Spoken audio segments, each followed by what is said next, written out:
नमस्कार, मैं हूं अनंत कौशिक। आप देख रहे हैं ब्रेकिंग न्यूज़ दिल्ली एनसीआर। हम लोग इस वक्त मौजूद हैं मोहन गार्डन इलाके के कमल मॉडल सीनियर सेकेंडरी स्कूल में, जहां पर 36वें रमाशंकर दीक्षित महामूर्ख कवि सम्मेलन का आयोजन किया जा रहा है। आपको इस लेके चलते हैं शानदार सम्मेलन में और सुनाते हैं कि यहाँ तमाम जो कवि जुटे मूर्खों के रूप में उन लोगों ने किस तरह से लोगों को हंसाया और महामूर्ख सम्मेलन कैसा रहा। आइए।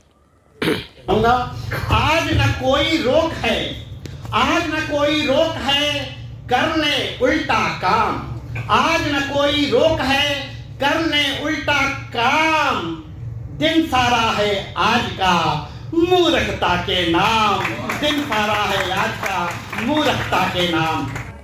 कहने की बात है जो भी शादीशुदा होता है उसे ये पदवी अपने आप मिल जाती है।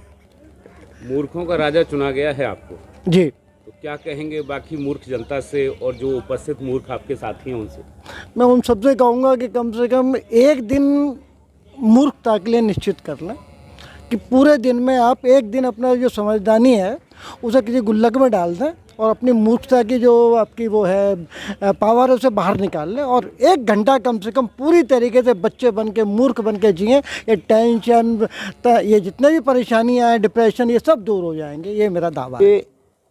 मुझे पहले तो इस महामूर्ख सम्मेलन की जानकारी नहीं थी। आज प्रथम बार मेरा वास्ता पड़ा है इस सम्मेलन से। आज हमारे माननीय डॉक्टर अमरीश सिंह बंसल जी का फ़ोन आया तो मैंने कहा मैं गुरुजी आपके आदेशानुसार ज़रूर पहुंचूंगा। आज यहाँ पर पहुंचा आया तो बड़ा अच्छा कार्यक्रम मेरे को ये लगा जी। ये संस्कृति का अपने का हिस्सा है, भारत की संस्कृति का हिस्सा। ये ऐसे ऐसे सम्मेलन हमारे समाज में होने चाहिए, इन चीज़ों को बढ़ावा मिलना चाहिए। देखिए ये सम्मेलन, इससे सबसे बड़ी बात है कि तनाव मुक्त करता है जीवन को। अगर हम अपने जीवन में हर रोज़ 10 मिनट ऐसा मूर्ख सम्मेलन अपने परिवार के साथ ऐसा माहौल अगर हम बना लें तो मैं मानता हूं कि जो आजकल जो ये बीपी शुगर की जो समस्याएं, जो बीमारियां चल रही ना, ये जीवन से वैसे ही समाप्त हो जाएंगी बगैर किसी दवाई के। देखिए ये तो परंपरा बहुत पुरानी है और कई सालों से चलती आ रही है। जब से होली का हम प्रोग्राम करते हैं उससे पहले इस तरह के हास्य कवि सम्मेलन पूरे देश में होते थे। अब उस पर कमी आई है, लेकिन अब भी कुछ लोग हैं जो इस परंपरा को जीवित रख रहे हैं। और आज महात्मा गांधी सभागार में कमल मॉडल स्कूल में जो ये प्रोग्राम चल रहा है, इसमें बहुत देश देश के कोने से कवि आए हैं जो अपने हास्य कविताओं से हमारे श्रोताओं का मनोरंजन करेंगे। और हमारे डॉक्टर रामशंकर जो हैं उनकी श्रीवास्तव जी की याद में ये कार्यक्रम हो रहा है। पहले वो खुद ही इस कार्यक्रम को ऑर्गेनाइज करते थे। तो विनोद बब्बर जी जो हमारे राष्ट्रीय किंकर के संपादक हैं, और उसके अलावा बहुत सारे और भी लोग हैं जो इसमें कार्यक्रम में बढ़ चढ़ कर भाग ले रहे हैं। तो मैं सभी का स्वागत करता हूँ। देखिए हास्य हमारे जीवन का अंग था। वर्तमान के तनावों के दौर में वो लुप्त होता जा रहा है। ये परंपरा थी, लेकिन ये जो आधुनिकीकरण, सो कॉल्ड मॉडर्नाइजेशन हुआ, उसमें ये दब के रह गए।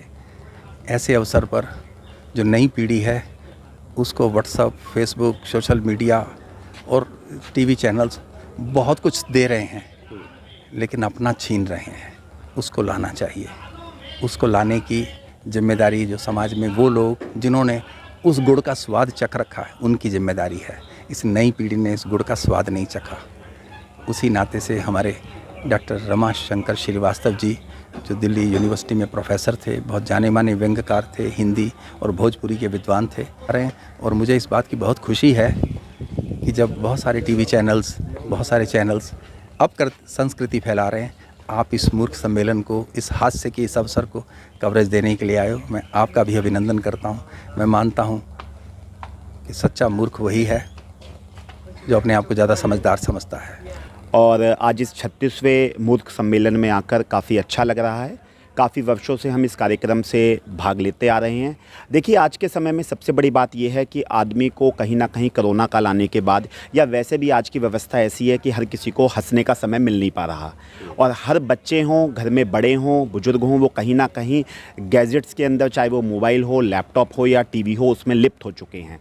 तो इस तरह के मूर्ख जो सम्मेलन है उसको करने का उद्देश्य ये है कि कहीं ना कहीं बच्चों के अंदर, बड़ों के अंदर या युवाओं के अंदर हंसी का एक माहौल आ सके, वो अपने तनाव से, अपने इस आजकल के माहौल से बाहर निकल के आ सकें। तो ये 36वां जो मूर्ख सम्मेलन था, इसको करने का केवल यही उद्देश्य होता है कि हम लोगों तक किसी ना किसी उद्देश्य से हंसी का एक अच्छा माहौल पहुंचा सके। महामूर्ख सम्मेलन में जुटे तमाम मूर्खों को आपने सुना, मूर्खों के जो राजा थे सुभाष चंद्र जी, उनको आपने सुना। और वास्तव में ये एक ऐसी विधा है जो पुरातन काल से हिंदुस्तान में देखी गई है, खासतौर पे होली के मौके पे, लेकिन ड्यू टू कोरोना पिछले 2 साल से ये विधा लुप्त थी, लोग जुट नहीं पाते थे। इस बार फिर से 36वें महामूर्ख सम्मेलन के रूप में लोगों को जुटाया गया और लोग महामूर्ख सम्मेलन में अपने आप की मूर्खता पर ही हंसते रह गए। सहयोगी विजय त्यागी के साथ मैं अनंत कौशिक।